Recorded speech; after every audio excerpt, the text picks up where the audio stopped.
আসসালামু আলাইকুম আমার ভালোবাসার শিক্ষার্থীবৃন্দ, আশা করি তোমরা সকলে ভালো আছো। তো চলে আসলাম নতুন একটা ভিডিও, নতুন একটা ক্লাস নিয়ে। আমি তোমাদের ব্যাকবেঞ্চার মনির। সো আজকের ক্লাসটা কি এবং টপিকসটা কি, চলো একটু দেখে আসি। যে আমরা এখানে লিখে রাখছি যে উৎপাদন সম্ভাবনা রেখা, সুযোগ ব্যয় এবং চয়ন। সো আমরা মূলত আজকে শিখবো হচ্ছে উৎপাদন সম্ভাবনা রেখা। এই একটা জিনিস দিয়ে আমরা হচ্ছে সুযোগ ব্যয় এবং চয়ন দুইটাই আমরা শিখে রাখবো, মানে এই একের ভিতরে এই দুইটাও আমাদের চলে যাবে। সেটা কিভাবে আমরা ক্লাসটা ফলো করলে অবশ্যই দেখতে পাবো। এবং শুরুতে বলে দিচ্ছি, যারা আমার পেজটা এখনো ফলো করে নাই তারা তাড়াতাড়ি করে ফলো করে নাও, যাতে প্রত্যেকটা ক্লাসের ভিডিও ছাড়ার সাথে সাথে তোমরা আগে পেতে পারো। ঠিক আছে? তো যারা যারা করো নাই তারা তো অবশ্যই করে নাও, এবং ক্লাসের ভিডিওগুলো অবশ্যই শেয়ার দিয়ে তুমি তোমার ফ্রেন্ড সার্কেলের ভিতরে ছড়িয়ে দেওয়ার চেষ্টা করবা। তো চলো আমরা দেখি যে উৎপাদন সম্ভাবনা রেখা কি। আচ্ছা, তার আগে আমরা জানার চেষ্টা করি যে উৎপাদন সম্ভাবনা রেখাটা কি। পিপিসি, প্রোডাকশন পসিবিলিটি কার্ভ, মানে কি? প্রোডাকশন পসিবিলিটি কার্ভ মানে উৎপাদন সম্ভাবনার রেখা। এই রেখাটা কি? মূলত এই রেখাটা আমাদেরকে নির্দেশ করে কোন রেখায় কি পরিমাণ দ্রব্য উৎপাদিত হবে। প্রত্যেকটা রেখার প্রত্যেকটা বিন্দুতে আমাকে দেখাই দিচ্ছে বা বলে দিচ্ছে কোন বিন্দুতে কোন দ্রব্যটা কত পরিমাণ উৎপন্ন হচ্ছে। এই বিষয়টা হচ্ছে আমাদেরকে দেখাই দিবে কে? এই উৎপাদন সম্ভাবনার রেখা। এই উৎপাদন সম্ভাবনার রেখার মাধ্যমে আমরা মূলত বুঝতে পারবো দুইটা দ্রব্যের সংমিশ্রণ, কোন দ্রব্যটা বেশি, কোন দ্রব্যটা কম উৎপাদিত হচ্ছে। তাহলে কি বললাম যে পিপিসি রেখাটা কি? যে পিপিসি রেখাটা হচ্ছে প্রত্যেকটা রেখার প্রত্যেকটা বিন্দু আমাদেরকে দুইটা জিনিস, দুইটা দ্রব্য সম্পর্কে বলে দিবে। এখন কথা হচ্ছে, তাহলে এই যে রেখা আমাদের যেহেতু দুইটা দ্রব্য সম্পর্কে আমাদেরকে বলবে, তাহলে অবশ্যই আমাদেরকে এখানে কি করতে হবে, যে উৎপাদন যে সম্ভাবনা রেখা, এই রেখাটা অঙ্কন করতে হলে যে ভূমি অক্ষ এবং লম্ব অক্ষে দুই অক্ষে দুইটা দ্রব্য আমাকে নিতে হবে। একটা লম্ব অক্ষে নিতে হবে, একটা ভূমি অক্ষে নিতে হবে। এবং কোন দ্রব্যের পরিমাণটা কি পরিমাণ নিব সেটা আমাদেরকে নির্বাচন করতে হবে। নির্বাচন মানে হচ্ছে চয়ন। এবং এই চয়নের মাধ্যমে যে আমি ডিসিশন করতেছি যে কোনটা কম উৎপাদন করব, কোনটা বেশি উৎপন্ন করব। এই যে যেটা বেশি উৎপাদন করতেছি, তাহলে একটা তোমাকে কম উৎপাদন করতে হচ্ছে। তাহলে এই যে ছেড়ে দিচ্ছি, ছেড়ে দেওয়ার কারণে যে দ্রব্যটা আমি বেশি উৎপন্ন করতেছি, এইটার বিষয়টা হচ্ছে আমাদের সুযোগ ব্যয়। কারণ একটা ছেড়ে দেওয়ার মাধ্যমে যে আমি আরেকটা বেশি পরিমাণ ধরতে পারতেছি, এটা মূলত হচ্ছে আমাদের সুযোগ ব্যয়। তাহলে এই দুইটা বিষয়গুলো আমাদের উৎপাদন সম্ভাবনা রেখার ভিতরে দেখা যাচ্ছে। তাহলে আমরা চিত্র অঙ্কনের মাধ্যমে এটা আর একটু বললে বেটার হবে। তাহলে চলো আমরা একটু চিত্রটা অঙ্কন করে আসি। যে এখানে ভূমি অক্ষে যেমন ও এক্স, এটা হচ্ছে ভূমি অক্ষ, এবং লম্ব অক্ষ হচ্ছে ও ওয়াই। এই পাশে দুই পাশে দুইটা দ্রব্য আমাকে দেখাতে হবে। ধরো এই পাশে হচ্ছে আমরা পার্ট দিলাম, এই পাশে দিলাম হচ্ছে ধান। তাহলে এবার আমরা জাস্ট এখান থেকে একটা রেখা নিয়ে নিব, উৎপাদন সম্ভাবনা রেখা। এইটাই হচ্ছে মূলত আমাদের এই যে পিপি সি, প্রোডাকশন পসিবিলিটি কার্ভ। এখন কথা হচ্ছে, ওই যে আমাদেরকে নির্বাচন করে আসতে হবে বা চয়ন সুযোগ ব্যয়, দুইটা বলেছি, এর ভিতরে আমরা দেখাই দিব। ঠিক আছে? এবং এখান থেকে আমরা আজকে বলে দিব কিভাবে সৃজনশীল আসতে পারে। ঠিক আছে? ভিডিওটা একটু বড় হলেও সম্পূর্ণটা তোমরা দেখার চেষ্টা করবা। তাহলে তাহলে এই যে কি বললাম যে ধান নাকি পাট, কোনটা উৎপন্ন করব, এইটা আমাদেরকে নির্বাচন করতে হবে বাজার দাম দেখে, যে বাজারে কোনটার দাম কিরূপ যাবে। বাজারে তোমার সামনে তুমি এখন যেটা উৎপন্ন করবা, যেমন ধান 6 মাসে আমাদের কর্তন করতে হয়, মানে লাগানো থেকে কাটা পর্যন্ত 6 মাস টাইম লাগে। ধান বছরে 2 বার উৎপন্ন হয়, এবং পাট ওরকম ধরতে গেলে। তাহলে আমাকে সামনে এখন সিজন দেখে আমাকে কোন সিজনে কোনটার দাম বেশি উৎপন্ন হবে, কোনটার দাম চাহিদা বা কোনটার দাম বেশি, এগুলো আমাকে আগে নির্বাচন করতে হবে। তাহলে আমি যখন দেখতেছি যে সামনে আমাদের এখন সবাই হচ্ছে ধান লাগাচ্ছে এবং পাট কাটতেছে, তাহলে এখন যদি আমরা পাট লাগাই তাহলে সে দাম পাবো না। তাহলে আমাকে কি করতে হবে? ধান লাগাইতে হবে। তাহলে ধান লাগাইলে আমরা 6 মাস পরে আমাদের ধানের দামটা আসবে। তাহলে অবশ্যই আমাদের এখন হচ্ছে ধানের পরিমাণটা আমাকে বেশি উৎপন্ন করতে হবে। তাহলে ধান যদি আমি এই পরিমাণ যদি করে থাকি বা সম্পূর্ণ যদি করে থাকি, তাহলে ধান যদি আমি এই সম্পূর্ণটুকু করতে যাই, তাহলে আমাদের এই পাটগুলো এতটুকু ছেড়ে দিয়ে আসতে হবে। ভূমি অক্ষের এই সম্পূর্ণ জায়গাটুকু যদি আমি ছেড়ে দিয়ে আসি, তাহলে ধান এত পরিমাণ আমি উৎপন্ন করতে পারবো। তাহলে এই যে এই পরিমাণটা আমি ছেড়ে দিয়ে আসতেছি, এটা হচ্ছে সুযোগ ব্যয়, কারণ এই ছাড়ার কারণে আমি ধান সম্পূর্ণটা করতে পারতেছি। একইভাবে বিপরীতভাবে যদি আমি ধান এতটুকু ছেড়ে দিয়ে আসি, তাহলে আমি পাট এই পর্যন্ত আমি উৎপন্ন করতে পারবো। এই পর্যন্ত আমি পাট উৎপন্ন করতে পারবো। মানে এই বিন্দুতে দেখাবে তখন এই বিন্দুটা, এই দুইটা ধরো, এটা হচ্ছে এ বিন্দু, এটা হচ্ছে বি বিন্দু।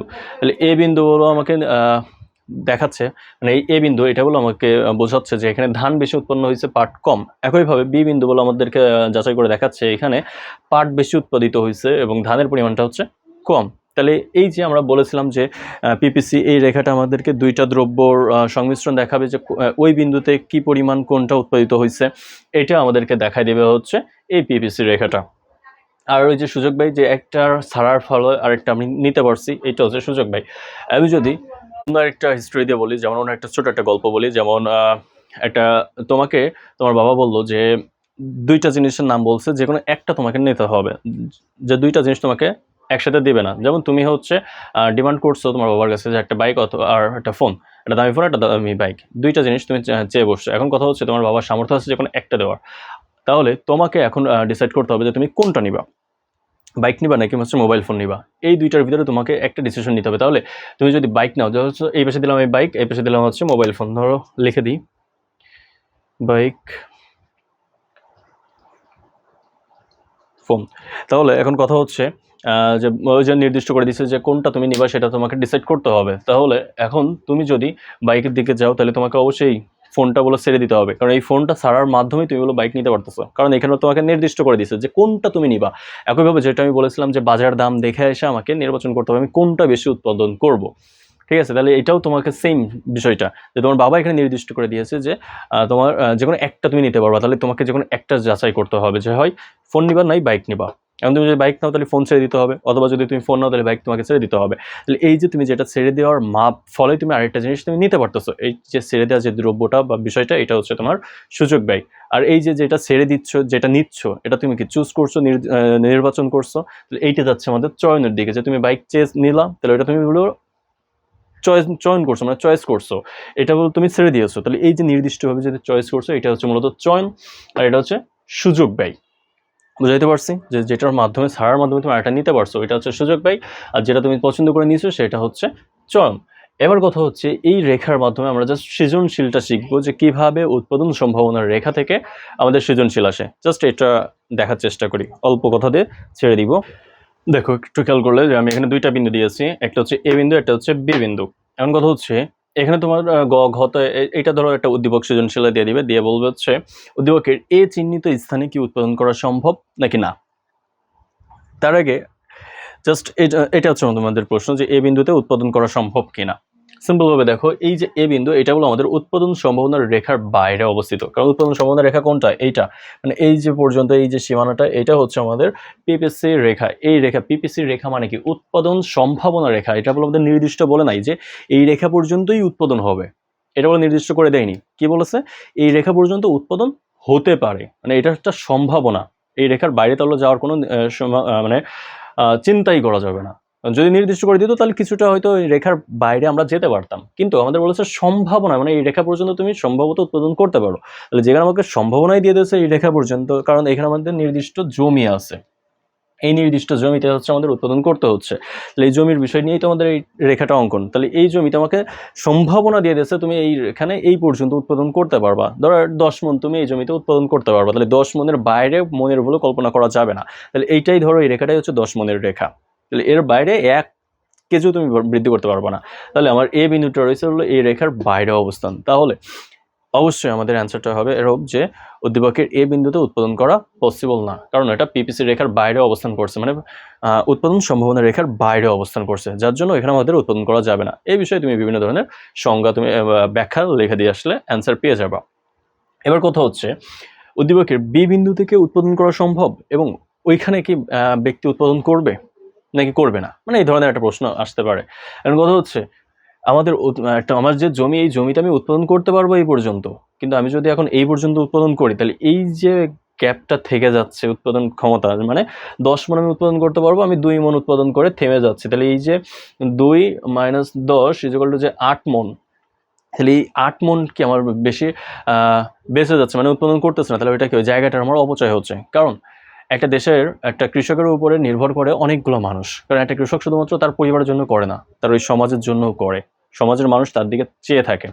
তাহলে তোমার কাছে জমি আছে, তুমি যদি এই পর্যন্ত উৎপাদন করে তুমি তোমারটাই যদি দেখো, তাহলে আদার্স মানুষজনকে কে দেখবে, তাই না? কমেন্টসটা আসেই। তাহলে এই জন্য আমাদেরকে কি করতে হবে, যে এই বিন্দুতে উৎপাদন করা গেলেও ব্যক্তি ওখানে উৎপাদন করবে না, কারণ ওইখানে উৎপাদন করলে বেকারত্ব বেড়ে যাবে। কারণ তুমি যদি এই পর্যন্ত উৎপাদন করো, তোমার শ্রমিক সংখ্যা কম লাগতেছে, মজুরি কম লাগতেছে, সব দিক দিয়ে তোমার কম হচ্ছে, কিন্তু অন্যদিকে কি হচ্ছে, বেকারত্ব বেড়ে যাচ্ছে, খাদ্যের ঘাটতি দেখা যাচ্ছে, মুদ্রাস্ফীতি দেখা দিচ্ছে, বিভিন্ন ধরনের সমস্যা দেখা দিচ্ছে। তাহলে আমি যদি পারফেক্টলি এই পর্যন্ত উৎপাদন করি তাহলে সবকিছু মোটামুটি ঠিকঠাক থাকতেছে, কিন্তু যখনই তুমি উৎপাদনের থেকে কম উৎপাদন করতেছো তাহলেই বলো আমার দেশে বেকারত্ব বেড়ে যাবে, মুদ্রাস্ফীতি বেড়ে যাবে, শ্রমিকের ঘাটতি দেখা যাবে, বিভিন্ন ধরনের হয়রানির সৃষ্টি হবে, সমাজে বিভিন্ন ধরনের অন্যায় কাজ শুরু হয়ে যাবে। এই সবকিছু কিসের মাধ্যমে হচ্ছে? এই বি বিন্দুর মাধ্যমে। তাহলে আমরা এখানে কি বলবো? হ্যাঁ, বি বিন্দুতে উৎপাদন করা যাবে, কিন্তু ব্যক্তি বা সমাজ এখানে উৎপাদন করবে না, কারণ তার উৎপাদন ক্ষমতা রয়েছে এই পর্যন্ত। আর কেউ কখনো নিজের ক্ষতি কেউ করে না, যে আমি 10 মণ ওখান থেকে পাবো, আমি জানা সত্ত্বেও আমি কেন 2 মণ উৎপাদন করব, তাই না? এইটাই ছিল হচ্ছে আমাদের উৎপাদন সম্ভাবনার রেখা থেকে ভিডিও বা ক্লাস, এবং সৃজনশীল কিভাবে আসতে পারে সেটার একটা ধারণা দিয়ে দিলাম। আশা করি ক্লাসটা তোমাদের সকলের কাছে ভালো লাগছে। যদি ভালো না লাগে অবশ্যই কমেন্টসের মাধ্যমে জানাবা, এবং ভালো লাগলে অবশ্যই ভিডিওটা তোমার বন্ধু বান্ধবের কাছে ফরওয়ার্ড করে দিবা। তো দেখা হচ্ছে পরবর্তী ক্লাসে। আল্লাহ হাফেজ।